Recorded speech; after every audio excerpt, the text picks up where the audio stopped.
RPN, the Roddenberry Podcast Network. Mission Log, a Roddenberry Star Trek podcast. Episode 293, Rules of Acquisition.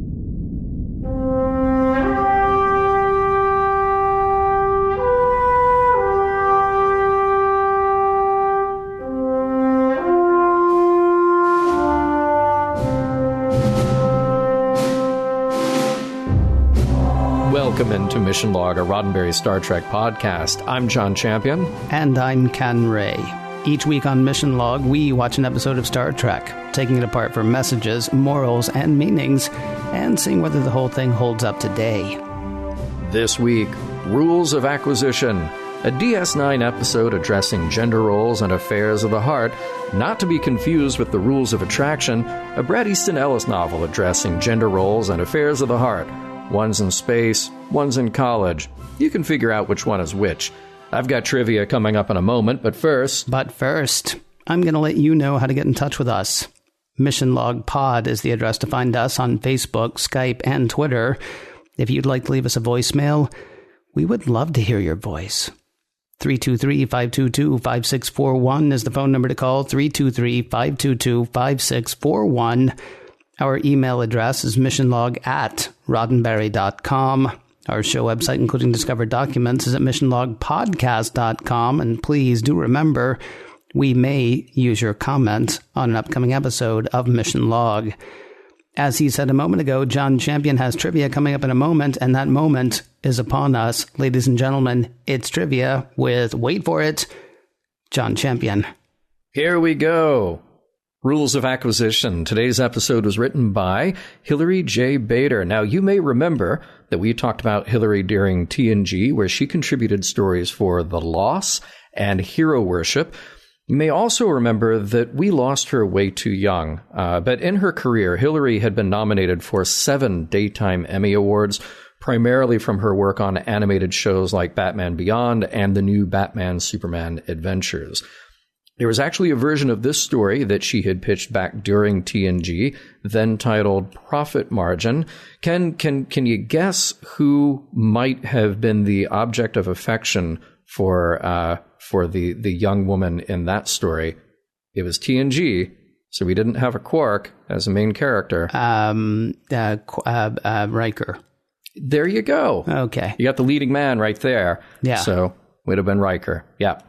Now, Ira Stephen Bear is who ultimately got the teleplay credit for this one, though he wasn't totally sold on the final tone of the piece, and neither was the director. That would be David Livingston. And we all remember that David was a producer from the very beginning of TNG and tried his hand at directing 2 episodes there.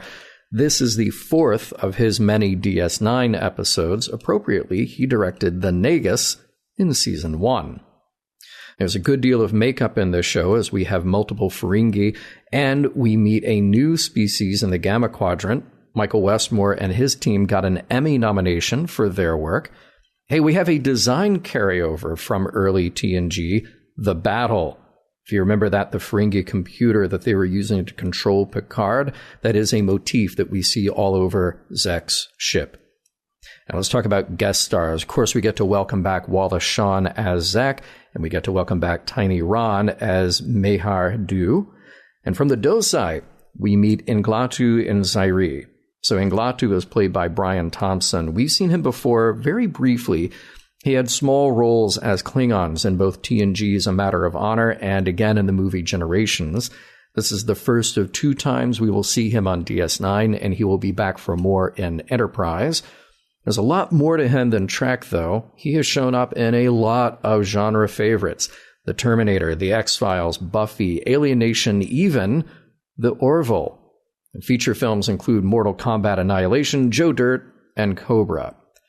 Zairi is played by Emilia Crowe. This episode is actually the end of her professional acting credits, but she managed to land a few interesting appearances prior. You got Remington Steele, Hill Street Blues. Her first gig ever was a small part in the movie Scarface. And not terribly recognizable here as Pell, Helene Udy is one of those actors who shows up everywhere. One of her earliest roles was in the 1981 slasher My Bloody Valentine, but she may be best known as Myra, a frequently recurring character from Dr. Quinn Medicine Woman. She actually started her career as a child appearing in Canadian films and TV, then made her way back to the US for a stint on As the World Turns, then made her way to LA, where a load of TV work followed as she simultaneously worked in theater. This is her only Trek appearance, but Helene continues to work as an actor and producer. Swing your partner, do-si-do. Through the wormhole, to and fro. Now promenade, the promenade. And that is the do-si-do reel.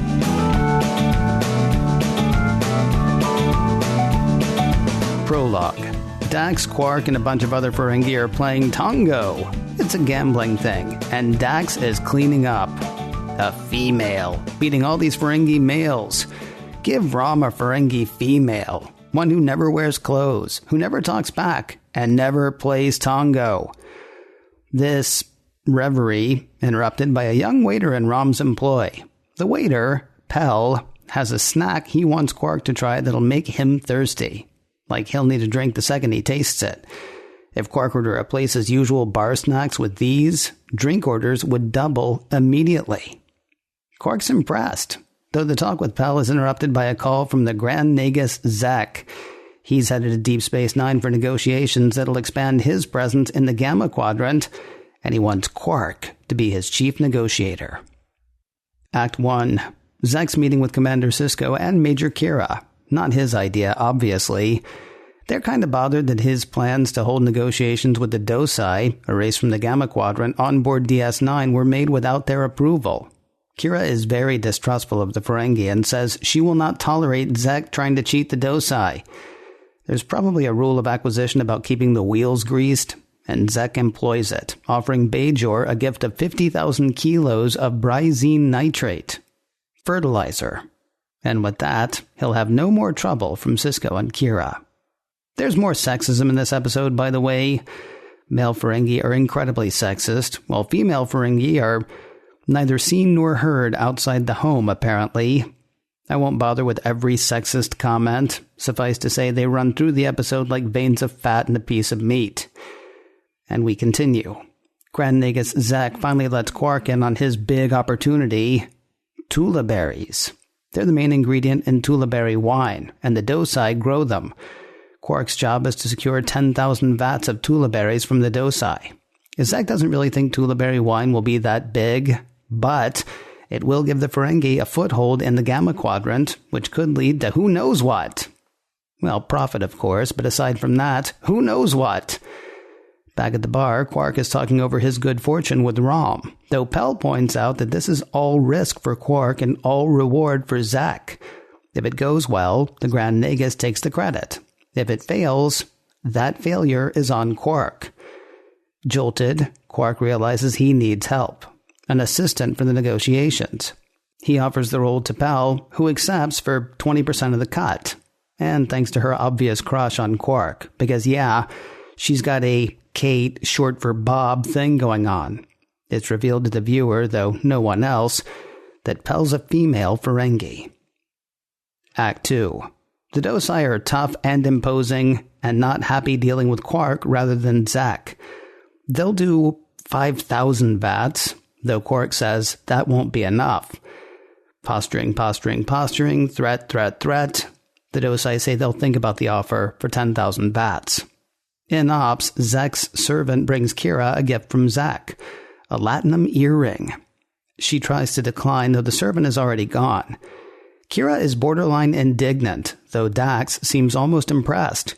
Oh, sure, they place too much emphasis on profit, and their attitude towards women is primitive, but over 7 lifetimes, Dax says she can't think of a race that she's enjoyed more than the Ferengi. They're greedy, misogynistic, untrustworthy little trolls, and I wouldn't turn my back on one for a second, says Kira. Dax says she wouldn't either, but once you accept that, you find they can be a lot of fun. Speaking of which, Dax is back at the Tango table, and Zek is sitting in this game. He's got new orders for Quark. The deal for 10,000 vats of Tula berries? Make it 100,000. Quark's worried about that. The Docai haven't even agreed to 10,000. But Pell says 100,000 is a great idea. It'll show the Docai that the Ferengi mean business. Quark expresses his misgivings privately to Pell, though she, as he, says he'll make the deal because he's good. And with Pell's assistance, he's better. Jadzia's not stupid. She sees what's going on, that Pell's in love with Quark, though the fact that Pell is female comes as a surprise. Dax has never met a female Ferengi before because, kept inside, not allowed to do business or wear clothes. So, Pell made herself a pair of synthetic lobes and turned herself male by outward appearances. She came to Deep Space Nine looking for profit. Falling in love with Quark was an unexpected wrinkle. Speaking of whom, Quark rushes in. Time for round 2 of negotiations with the Docai. Act 3. Kira returns the earring to Zek. To say that she does not share Dax's view on the Ferengi would be an understatement. Bad news for Zek from Quark. The Docai have called off negotiations and left for the Gamma Quadrant. Zek's about to land on Quark hard when Pell tells him to cool his nacelles. Quark and Pell will go to the Gamma Quadrant and complete the negotiations. Zek will have his Tula berries, as long as they can have his ship for the trip. Done and done. On the way to the Gamma Quadrant, Pell and Quark wonder over Zek's real game. Why jack the demand from 10,000 to 100,000 vats? He knows more than he's letting on. About the Docai, about the Gamma Quadrant. They just don't know what he knows. Back on DS9, a weird conversation between Rom and Odo gives Rom an idea. Pell is coming between Rom and his brother. He's got to find something he can use against Pell. And so he tears up Pell's room and finds out, in Victor Victoria style, that he is a she pretending to be a he. Act 4. On the Docai homeworld, negotiations are going no better here. The Docai, with whom they'd been dealing on DS9, seem to have respect for Quark's bravado, but the answer for 100,000 vats of Tula berries is no. Secretly, though, his lieutenant says he's refusing, not because he wants to refuse, but because he doesn't have 100,000 vats. No Docai does. For that many, they'll need to see the Karema, an important power in the Dominion. Pell and Quark don't know either of those proper nouns, though the Docai sums it up. If you want to do business in the Gamma Quadrant, you have to do business with the Dominion. No. Also, the Docai saw Pell kissing Quark. We're trying to. Back on Zek's ship, Quark wants to talk about the possibilities for profit with the Dominion, and not Pell, the young waiter turned assistant, trying to kiss him. Quark seriously doesn't want to talk about that. Partly, it seems, because it's uncomfortable, and partly because, don't you see, Zek never cared about the Tula berries. The Tula berries were a way to get to the Docai, so Zek could sabotage negotiations with the Docai so they could get to the Dominion. Back on DS9, Zek admits all of this, and thanks to Quark, he's one step closer. The Karema. This will earn Quark a piece of every deal the Ferengi do in the Gamma Quadrant. Then Rom tells Quark that Pell is a female. Then Quark passes out. Act 5. Coming to in Bashir's office, Quark and Rom are discussing the Pell problem. Rom figures he has to tell Zek, though Quark worries that that'll ruin everything. Instead, he makes a deal. He'll give Rom the bar if Rom promises to never say anything about Pell. Pell? Asks Rom. What about him? In Pell's quarters, Quark has an idea. Leave. Here is a very small amount of latinum. Leave. Seriously. No, says Pell. She loves Quark. So how about this? Come with me to the Gamma Quadrant. No one there would care whether I wear clothes. Though Quark says he'd care. Pell says she'll start packing, though instead she storms to Zek, rips off her synthetic lobes, and freaks the old Ferengi out. He'll have Pell sent to prison, though Quark says no. Fine, says Zek. He'll ruin Quark, too. Taking business advice from a female is violation of Ferengi law. Quark says he didn't know she was a female, though Zek says stupidity is no excuse. Well, says Quark, you also took her advice. Zek says he didn't know she was female, though Quark reminds the Grand Nagus, stupidity is no excuse. Right. they'll all keep Pel's secret, and thus their own secrets. Of course, it'll cost Quark his piece of the Gamma Quadrant. She'd still like Quark to come with her, but he says no. Finally, they share a kiss. Then she takes the very small amount of latinum he offered her earlier and leaves. Quark tries to go back to being his old self, though Dax says she knows him better than that. She says that she's going to miss Pel, and she knows that Quark will too. The end. Oh, Ken, so much to talk about here in this episode, but... Hey, listen, I want to encourage you right at the beginning, don't be afraid to catch feels, okay? No. It's all right. I mean, if you need a minute before we actually go into it, because I know there was a lot of real emotion in this episode. So much. Are we tipping our hand? I'm not. I don't know. Would we be bad at Tongo? I was going to say, is that a Tongo question you're asking? Because I'm not tipping my hand. No. How do you know? How do you know you're not tipping your hand at Tongo? Because in Tongo, look, you don't know the rules of Dabo. I don't know the rules of Dabo. We know that people yell Dabo. Yeah. And then all we know is that Tongo, well, you could confront, you can evade, you can acquire. Yes. It sounds a little bit like Risk to me. Well, all gambling is risk, John. All gambling is risk. I mean, Risk with a capital R and a trademark. You know. Okay, my bad. Yeah.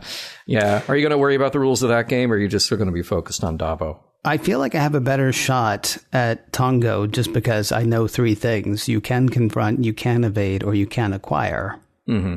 In Dabo, you stand there and yell Dabo. That's pretty much it. In fact, I'm beginning to think that's really the only rule. It's right. Like how you say Dabo determines whether or not you win. I think Dabo always hits. It's just a question of how it hits. Yeah, so you just say it loud enough and proud enough, and people will be like, oh, he must have won. And they hand you money. Then you go play a real game like Tongo. I will tell you, there was one thing that made me sad about Tongo, though. What's that? And I don't know if it was intentional, but it was how I read it. The very first thing that happens is Odo is wandering around the promenade. Mm-hmm. And he wakes up Morn and says, all right, you know the rules. No sleeping here. Go home. Right. And Morn goes to Quark's. Yeah. He loves that bar. He does. It's his kind of place. Yeah. I'm just saying. Yeah, somebody knows what that song is, by the way. It's not John Champion, I can tell you that. But some people do. It made me both love him more and made me sad for him at the same time. And of course, his home was locked up because, people are playing Tongo. Mm-hmm. Mm-hmm. Yeah, and speaking of Tongo, so if you're Ferengi, you can justify being beat at Tongo by Jadzia by saying it was Dax. Right. Yeah. Now they weren't around for that whole litigation that was about to happen in an episode about Dax called Dax. Actually, they were around for that. It happened in Quark's bar. Were they actually there in the room while this argument was going on? I'm pretty sure Quark was, yeah. Okay, all right. Because I remember saying, why isn't he serving drinks? He's missing a chance at profit. Right. Oh, that's a good point. That's a very good point, yeah. And, all right, so speaking of drinks, though, Ferengi don't know about beer nuts. They know about low-carb beans. I assume, but that's apparently a healthier beer nut, which is not what anybody wants when they're sitting at the bar eating, bowls of food that other people have had their hands in. No, but we lost this idea in 300 years, or at least it didn't make it from human culture to Ferengi culture. If you're drinking, you serve something salty. Exactly. So you want more to drink. A potato chip, maybe. All kinds of things. Hey, I got to say, Pel's voice, at least at the start of the show, had me fooled. Because even after rewatching it, I was like, you know what? That's a good job. That sounds convincingly male Ferengi to me. Okay. Yeah. Well, I mean, later in the show, it kind of wears off about it right at the beginning during that game in particular. I was like, good job. Just seems like a young Ferengi. Maybe like if we had a Ferengi boy hanging around, like, I don't know, Rom's kid. I haven't seen him in a while. Who he is? Yeah, that's right. He went off when they evacuated. I don't think we've seen him since. Exactly. He may have found a greater road to profit somewhere else. Maybe he did. I didn't point it out last week, and I know that you were upset by that. But Pac-Led's at the bar again. You must have been very happy. Totally missed him. What? No, you're kidding. Totally missed him. I'm not kidding. Oh no! It's in the Odo and Rom scene where they're chatting, and Odo's talking about like, well, if I had a brother, I wouldn't let anybody get in the way. Just a couple of Pac-Leds hanging out, sitting back there. Do you think it's the same too, trying to figure out a ship to steal? I'm absolutely convinced of it, yes. All right. Yeah, but they can't get past the complexity of ordering a drink, so they're going to be there for a long, long time. Yeah. Buy me a drink, sailor. No, seriously, buy me a drink. Yeah, that'd be how that works, I suppose. Hey, I had a question about Bajoran society, and I know it's weird that there would be a question about Bajoran society to come up in this episode, because there's not much Bajoran going on in this episode. No. But the Bajoran earring, can you buy a Bajoran, just any old earring, and give it to them? I mean, pretty or not? Because the impression that I got, honestly, was that they were very specific to individuals. Like in the episode The Homecoming, Kira knew that they had found Lee Nollis because she got this earring, and she's like, this is Lee Nollis's earring. Right. And I assumed that she was reading something on there, or that something on there indicated that, unless he was just such a hero that it was like, well... And his earring was epic. Every child should know what Lee Nollis's earring looks like for no reason. Be like, oh, well, you know what George Washington's saddle looked like, don't you? Every child should. Yeah. They're like, go to Lee's Facebook page and look at his profile picture. And that is a glorious shot of his earring. And when he got a new one, he even updated his picture. It was like, hey, new earring. Who dis? Bling. Right. Exactly. By the way, if you go to Lee Nollis's Facebook page, be sure and hit like and hit share, because sharing is a thing. Yeah. So Zach literally offered to give the Brizene nitrate, then offered it at cost within the course of maybe like 3 sentences. Kira says, he says something like, our reputation for doing business exceeds us, or, precedes us. And she's like, and that's why nobody does business with you. And he's like, well, how about we do some business? And she's like, well, okay. Yeah. Right. And then as soon as he then goes, for money that I didn't ask for before, she should have just shot him. I mean, she should have just killed him dead. I know, right? I mean, first of all, good for Cisco turning that around. He did an excellent job at that. But yeah, my next note was, why did Kira not break his arm? For many, many, many reasons. Right. I mean, she had to know. She's like, if I kill him, I do also have to shoot myself for falling for it. But come on. I mean, you just said you guys can't be trusted. And he's like, well, what if I say trust me? Oh, well, I hadn't thought about it that way. Yeah. How about I do that? Yeah. Man, Pell has a serious knife to remove those prosthetic ears. Yeah. I think that if you wear prosthetic ears, look, it's just makeup. You don't need a big knife to take those off. But in fairness, they have to stay on all day. They do. But I think Spirit Gum of the future is going to be even better than the Spirit Gum we have today. Here's the thing that drives me nuts, among maybe a few things in this episode, but it is that old TV trope. Guy goes into an apartment, into a room, looking everywhere for something, then sits on the bed, then looks under the bed.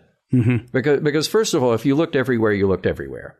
And second of all, if you're sitting on the bed, the thing under the bed doesn't just catch your eye. Yeah, well, here's the thing, though. It is said it's always the last place you look. So don't start in the most obvious place. Right. Because if you want to be able to keep looking, you have to leave the obvious place for last. Thus, continuing the mantra, or not mantra, the truism. Right, yeah. It's always the last place you look. And truly it was. Hey, let's talk about food, because I haven't done that yet in this segment. All right. Actually, you did talk about the beer nut, so I'm afraid we'll have to skip this next part. Yeah, my apologies. No, we're not skipping this, though, because on the dinner plate, there's a lot going on. Pell ordered from the Replimat. I did a freeze frame on that, wanted to get a good look at it. Looked like there was a corn and black bean salsa, which I'm a big fan of. Then they looked like there was like a rice and bean pilaf thing. So they were getting, it looked like a corn in that too. So they're getting multiple use out of the ingredients. Some slices of Spam on there. Looked like a Spam or some sort of a processed meat. But the centerpiece could have been either scallops or maybe just chunks of fish sort of presented like scallops. Looked okay, but, all pretty recognizable. Now, later in the show, the flaked blood fleas, I think that was dried crabs, which are indeed a Japanese bar snack. Not saying it's very tasty. I don't love them. But they will definitely make you reach for a beer and finish the entire beer. I was going to say, are they salty? Yeah, well, they're kind of salty. They're kind of dry. They kind of have that not fishy, but just kind of a seafood-ish flavor. Okay. They're seasoned. I'm not a big fan. It's a novelty. So, but the Japanese bar owner has learned what it's going to take the Ferengi another 300 years to figure out. Precisely. All right. Yeah. Mm-hmm. Speaking of Ferengi, as we're likely to do several times in this episode, I had a question. Are they weird? Are the Trill weird? Or is it just Quark, who's quirky, let's say? To try to seduce Dax, he recreated her childhood bedroom. Yeah, okay. Many questions. Yeah. First of all, did he recreate the symbiont Dax's bedroom or the host Jadzia's bedroom? Ooh, okay. Good question. And no matter the answer, why did he think that would turn them on? Because, I don't think back to myself, when I was really firing on all cylinders when I was 2. Man, you wouldn't know me. I was slim. I was energetic. I was a different person, John. I was a different person then. I can't even imagine if somebody had the even possibility to do that for me. I mean, first of all, I'd go in and I'd be looking around like, wait, where did I leave that thing that I lost 40 years ago? Wait, is it still in there? No, okay. My green Kirk wraparound, finally. See? Exactly. Yeah. But no other interest in hanging out there. Yeah. I'm going to point out things about Zach in this episode, many things that I don't admire about Zach. But I do admire his bendy straw. Did you notice his bendy straw? No. Yeah. There is a scene where he's sitting on the promenade. He's not at Quark's bar. He's just sitting there, and he's got a drink, and he has a big blue bendy straw. Also, I noticed that I did a freeze frame on that. But the other thing that I noticed in that shot is you can really, really see the tape mark on the floor for the actors. Like right under the table is a big red T, which is where you're telling the actors where to stand. So lots to see if you go through this frame by frame. Here's the thing. So Rom, I know that he's not the smartest among Ferengi. Definitely not the smartest of anyone on DS9. Mm-hmm. But if a little offhand comment makes him tear up someone's room, I have to question really how many loose screws he's got. I don't think he was being played by Odo. I mean, he was being played a little bit, but the implication of his conversation with Odo wasn't Odo saying, hey, go tear up somebody's room. Because also, shouldn't Odo have been on top of that? Wait a minute. He is a she? What the pal? Sorry. I mean, what the Zach? All right, so do you want to talk about the bigger, more important, more gigantic thing in this episode, or do you want to talk about the smaller, sort of weird character bit? I feel like they're related, but let's talk about the bit here. Okay, before we get going. Yeah. So Zach, what's up with that? What up with that? What up with that? You had questions about Zach. Zach, here's the thing. All right. First of all, Zach is the greatest businessman among Ferengi. That's how he got to be the Grand Nagus, right? Mm-hmm. Right. So does that mean that overall the Ferengi just aren't really that good at business? Or the other Ferengi are just gullible? Or they hope that other people they encounter are gullible? They all like a guy who talks a good game, right?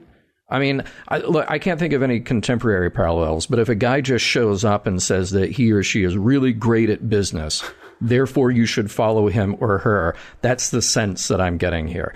Zach knows nothing about the Gamma Quadrant. He knows nothing about tula berries or tula berry wine, right? But he knows he wants it, and he knows he wants a lot of it, and he thinks it's the secret to the Gamma Quadrant. There's this thing, the Dominion now he's got to deal with. Hopefully we'll hear from that again. I don't know. It sounds like a stupid name. It might be a made-up thing for one episode for all we know. Oh, that's true. And we'll never hear about it again. But look, people line up to follow him based on his hunch. I think, you could go back to Ferenginar, and I picture that Zach is a guy with a studio apartment, and he's eating ramen.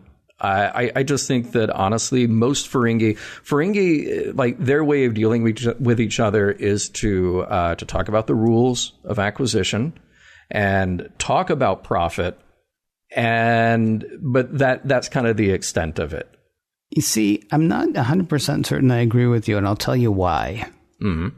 he understood enough about what Quark had in quarks that he wanted his son to learn about Quark and about quarks in the episode The Nagus, right? Season 1 episode of Deep Space Nine. Suddenly Quark is the Grand Nagus and everybody's trying to kill him, including Rom, by the way. Right. Yeah. And in the end, he's like, yeah, look, Quark is the smartest among us because he's just like sitting here at this crossroads of two different sections of the galaxy. People coming in all the time, people, getting drunk and talking to each other, and he's hearing all of it. And he's able to put his finger into all of it, right?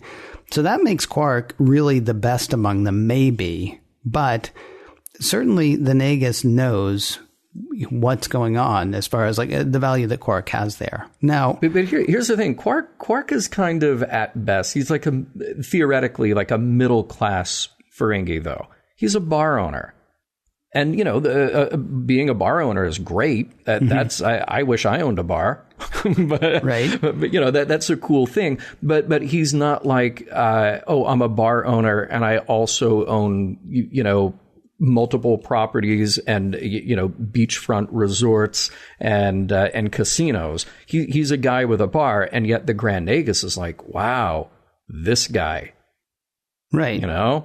He's the guy that we could learn from. Well, he explained that last time. Now, I mean, what's goofy? What I started to say was there's a bit of gumbification here going on with the Grand Nagus. I mean, at last time, the thing that his son could learn is how valuable what Quark had was. And this time, the Grand Nagus is insulting him, saying, you're going to be stuck here running this miserable little bar for the rest of your life. So, I mean, which time is true? It's whoever was writing it last time and whatever they're going to say. I really thought there was something to what the Nagus had said about Quark last time he was there. Now, that said, the Nagus is also old. We have never seen a Ferengi. I don't think we've seen another Ferengi as old as the Nagus. No. So he may not be as good now as he once was, but he's had enough time to, sort of build up his structure, build up his empire. So, I mean, at this point, he's just so big that if he's doing stupid stuff, he's generating revenue and people are willing to follow because he may, once again hit. Yeah. I'm not saying it's right. I mean, it's not, it's a bit ridiculous, but I've got to assume that he had something going at one point, even if he doesn't, at this point. Although, again, he was smart enough to send somebody else to do his dirty work.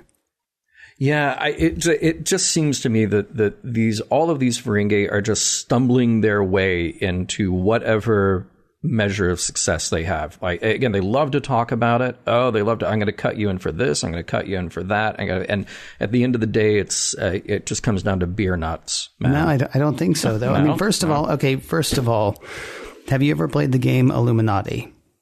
No, I have not. No. Beer nuts can really be a thing. Okay, or if you've ever read the book Illuminati, beer nuts can really be a thing. I mean, what's funny is I used to play this game Illuminati, right? The card game, trading card game from Steve Jackson Games, and you would build these basically world controlling groups. Mm-hmm. But you would use everything from like secret societies to the PTA to the NRA to Russian spies. And you say, well, all those things don't work together. And then you turn on the news and you realize a bunch of those things could actually be in the same news story. So when you say they're just beer nuts, there's no such thing as just beer nuts, dude. I mean, look at what Pell was suggesting. Hey, replace those beer nuts with saltier beer nuts. You are then able to double your profits, and you turn that profit into, of course, profit. Oh, yeah. Right? Yeah. So, here's the thing. I guess technically I'm kind of a small business owner, but it's so small that I didn't even realize I had started a business when I did it. Right? So, I kind of don't want to knock Quark for, it's just a bar, because as you say, I'd love to own a bar, although. No, I think Quark's doing fine. I just think the scale of what Ferengi think they are into, it's a little slipshod, and that's, again, it's okay, but I think it's a lot of resting on reputation, Well, I don't know that they're all. I mean, look, he's able to do it though, right? He says to Kira, "Hey, we're perfectly reputable business people," and Kira says, "No, you aren't." And he says, "Well, how about enough fertilizer to keep your planet good for a whole year?" he can make that happen. So, I mean, I understand what you're saying. He does not seem like the best business guy in the room, and yet he can snap his fingers and take care of their next growing season, the planet's next growing season. And then he's like, go to Amazon, look up fertilizer. Well, if you can afford 50,000 kilos of fertilizer by going to Amazon, I still say you're a pretty good businessman, because I can't afford 50,000. If they were selling a gross of googly eyes, like 50,000 gross of those, I'd be like, wow, that's a lot of money. Put those good use. Oh, yeah, no doubt. Yeah, you finding them, man, just like a trail of them from here to wherever. Yeah.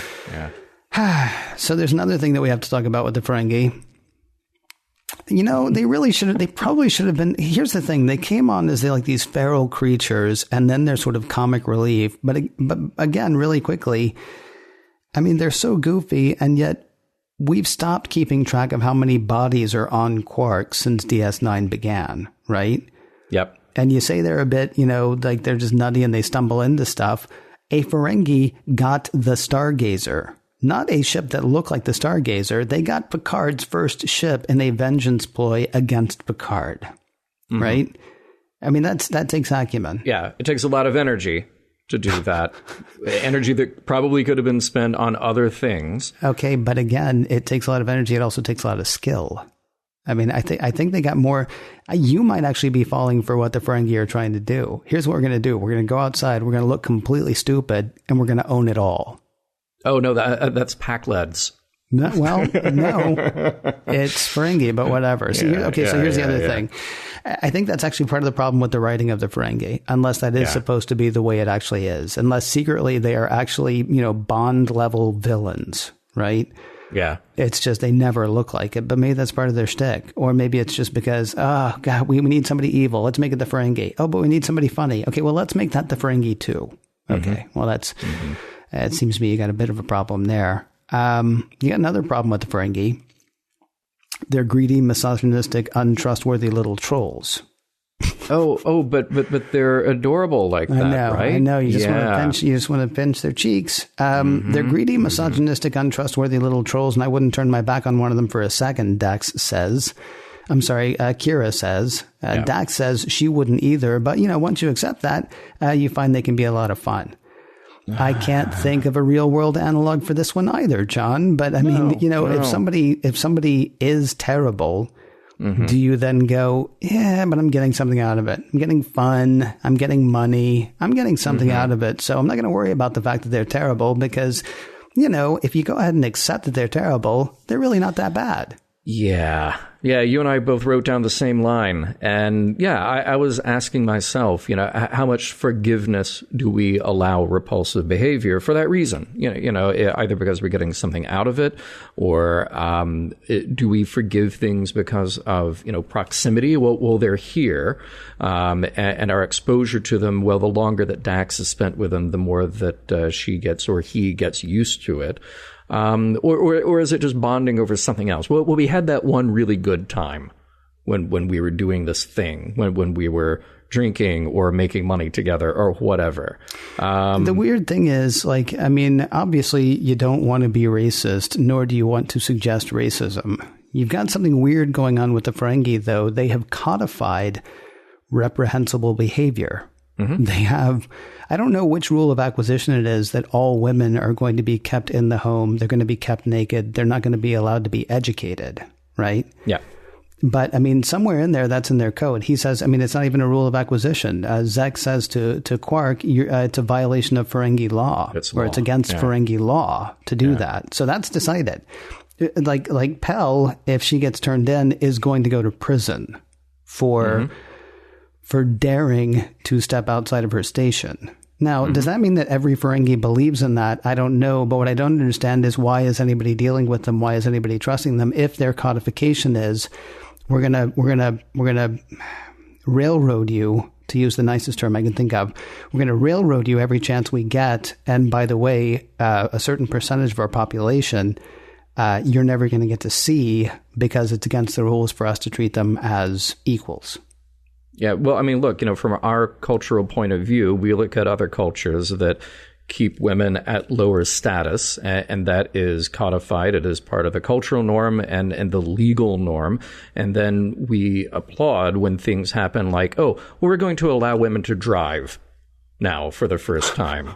You know, I mean, seriously, and it's a big deal. I'm not saying that to be, funny about it. It is actually a big deal, but we're also celebrating what should not be a big deal here. Well, it is not a big deal where we are, but we sort of expect that other parts in the world and the same human race would go, oh yeah, well, we're starting from a point where we treat everybody equally, but clearly there are places that are not. So let's extrapolate that and take that to the fantasy sci-fi version of this, which is Star Trek. And we go, okay, well, Ferengi are around and we've been dealing with them for a long time, even though the character of the Ferengi changed since the first time we met them. But they're around kind of everywhere, and we know we're going to run into them all the time. And now we have Starfleet personnel who are on a space station with a Ferengi business owner every day, every hour of every day, 26 hours in a Bajoran day. And how do we deal with that? How do we just accept and say like, oh yeah, well, when you see women of your species, and maybe you feel that way about women of other species as well, although they are sitting playing cards with Dax, you see them as less than you.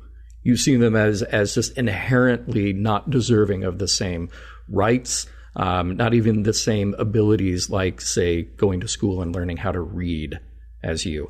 It's a tough thing to deal with. We talked about cultural relativism in Star Trek, and this is something that is pretty inherently, not just relatively, pretty offensive and terrible, at least from the point of view of somebody in the Federation, like Benjamin Sisko is, and certainly for Kira, because she's not part of the Federation. She's not part of Starfleet, but she made her opinion certainly known and managed to do it without breaking somebody's arm, which is surprising. I wonder. Well, I mean, first of all, let's separate out Quark. I don't get the impression that Quark thinks that Kira is less than him. I don't get the impression that Quark thinks that Dax is less than him. At the end of this episode, I don't think Quark thinks that Pel is less than him. I think Quark comes up against a certain amount of a certain provincial attitude that he still holds, which is, I really do think he cared about her. I do think he cared about her. I do think he liked her. And I do think he is a guy who never pictured himself with a woman wearing clothing, right? Well, because he comes right out and says it when he has the opportunity, Right. She says we could go to the Gamma Quadrant where nobody would care whether I wear clothing, and he says I would care. Yeah. And it feels like maybe there's room for some growth there with Quark. I will say I don't think Quark is all of the worst things that Ferengi are. I don't think he thinks that every female is beneath him. That said, Quark is the guy who will get you killed if there's profit in it. I kind of want to separate out Quark and talk about all Ferengi, but then, of course, I want to say hashtag not all Ferengi. Not all Ferengi. Yeah. I wish, and this is probably skipping ahead, I wish that there was something else for Quark here, because you're left with just a taste of a sliver of a hint, in my opinion, that Quark isn't on the same page as, say, like a guy like Zek, who's totally reprehensible, who totally holds these beliefs.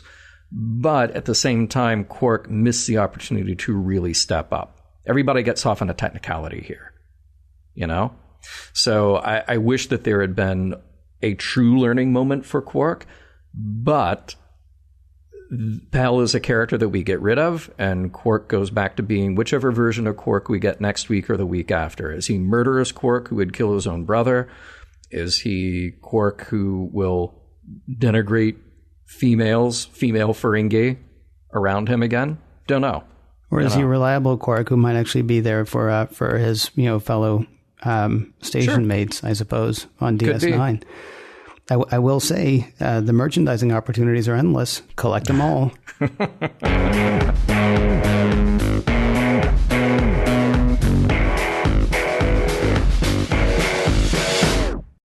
with Zek Gunn. Again, it is time to see what we can take from Rules of Acquisition.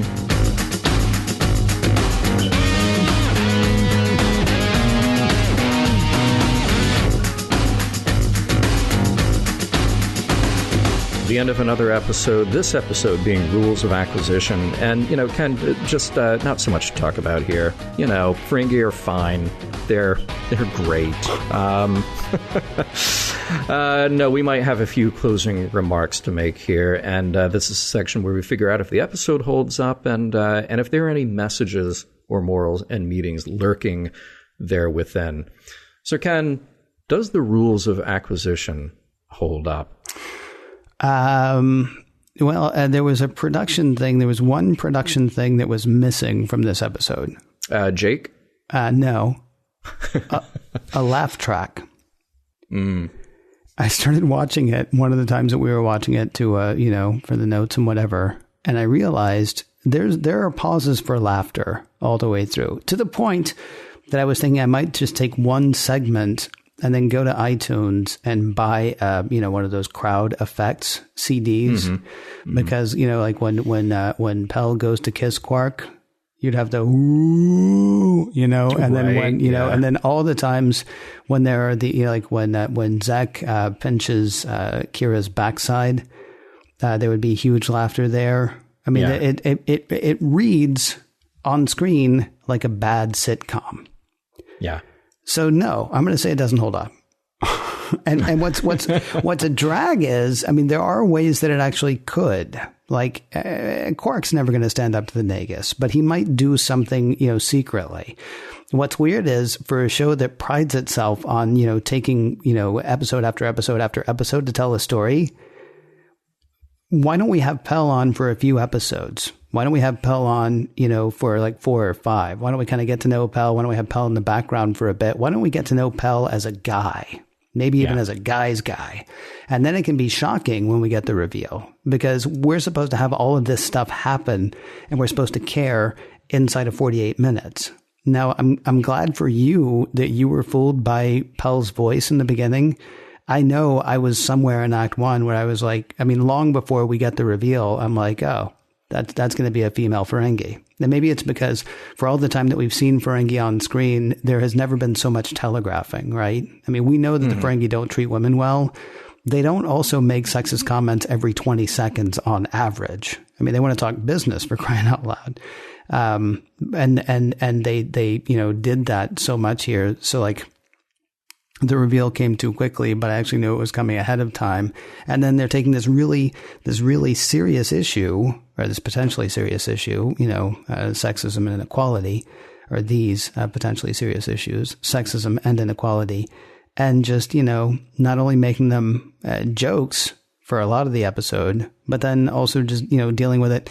Well, good. We've dealt with sexism now. What did that take? 48 minutes? Not bad, guys. Let's go get lunch. I didn't feel like it. I didn't feel like it held up very well. What about you? Yeah, I didn't feel like we dealt with anything here. Sexist things happened, and we just sort of are taken aback by it. But then it comes down to me that this episode doesn't know what it's trying to do. So the Ferengi are funny and lovable, but they would also murder each other and sell the body parts, right? As we learned in the Nagus. They actively subjugate female Ferengi, but they're fun at parties. They had the opportunity to learn something here, but then, like I said, Pell gets off on a technicality. The whole reason that the Zek and Quark and actually Rom to some extent, because he's the only other one who knows the secret other than Dax, but Dax is cool. All of that just sort of ends because, we'd rather not screw each other over in business, so we'll just pretend like this didn't happen. I don't want to watch this episode again. Oh, are you sure? Yeah, I'm pretty sure. Yeah. The number of times watching it to prep for this, and then thinking about, wow, there are these standout episodes that they'll be really great to revisit one day. This is not on that list. What would have been fun? And I'm sorry to keep doing this, but I'm trying to figure out how you could have saved this episode, how you could have made it say something. Yeah. instead of everybody saying, wow, if anybody finds out, we'll be busted, so let's keep this secret and we'll send her packing. What if the Dosai or the Karama or whatever, Chimera, which we don't even know what that is yet, if we're ever going to find out. What if somebody had said, the only one we can deal with is Pell, and the only one we will deal with is Pell. Oh, sure. Like what if they had all had to take a backseat to her because somebody else was like, hey, idiots, she's got value. And in fact, she's the most valuable of all of you. So tell you what we're going to do. I mean, that might have been kind of neat because, yes, I mean, what you get is the message. I think the message anyway, forgive me for jumping ahead, but the message is the inequality is bad. The forced inequality is bad. The sexism is bad. But, what's going to make it better is just, send her packing. And maybe somebody will feel a little bad about it. Quark in this case. Maybe somebody will feel a little bad about it, but we're not going to do anything. Yeah, I mean, look, she comes out and says in the episode, I can do anything that a male can do. Right. Okay. Well, she says it, but we never see that in action. We just don't. Well, no, we see her do that. We see her. She's got a better handle on the rules of acquisition than anybody else, including the Grand Nagus. She understands how Quark is being set up for failure in ways that Quark, Rom do not, although the Nagus certainly does. But that doesn't get anybody anything in the end. Well, no, but I mean, she does prove that she can do anything that a guy can do. She just isn't allowed to. Yeah, and then they all go home.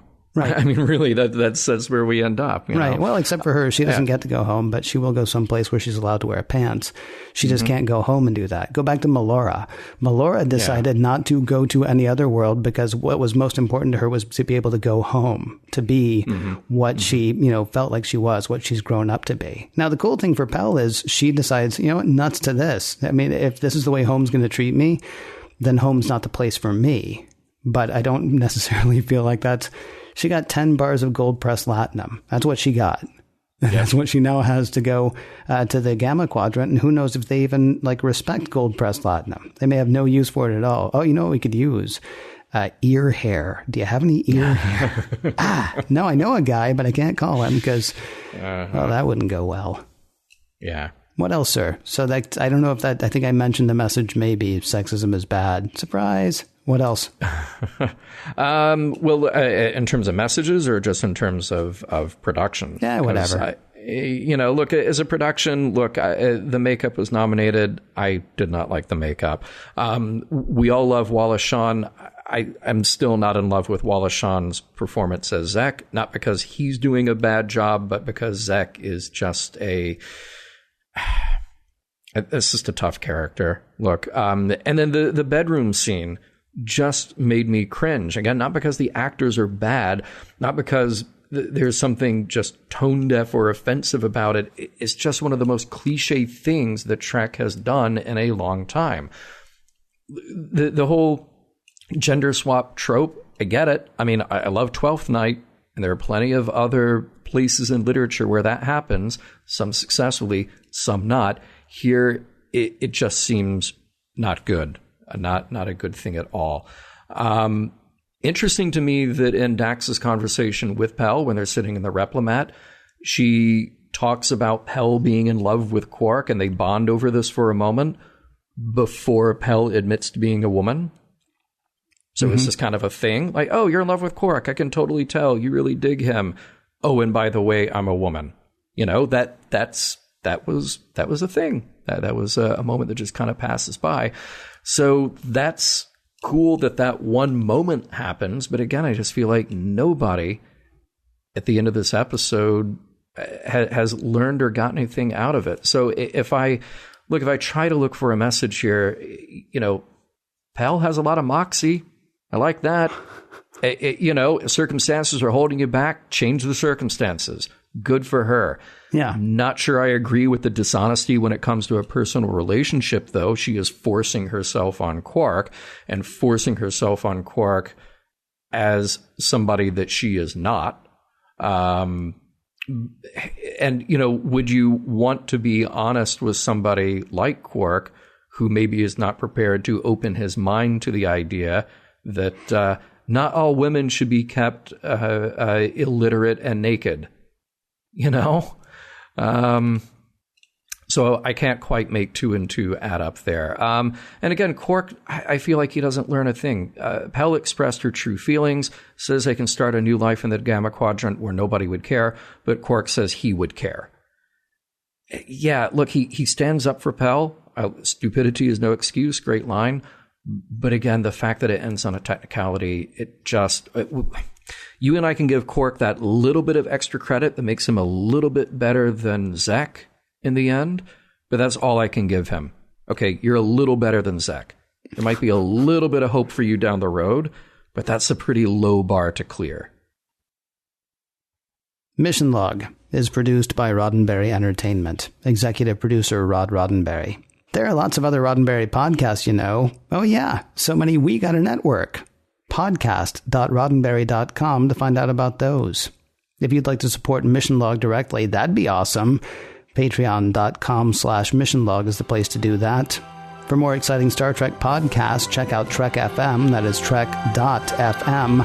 And for the latest in Star Trek news and discussion, be sure to visit trekmovie.com. Next week, Necessary Evil.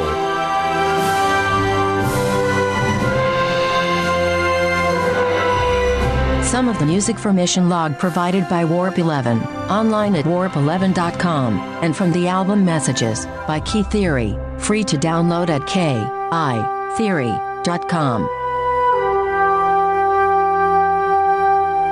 Tongo, Dabo, move along home. Alamarain, my friends.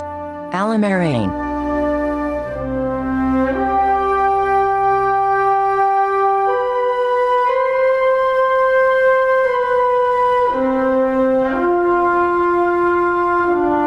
End transmission.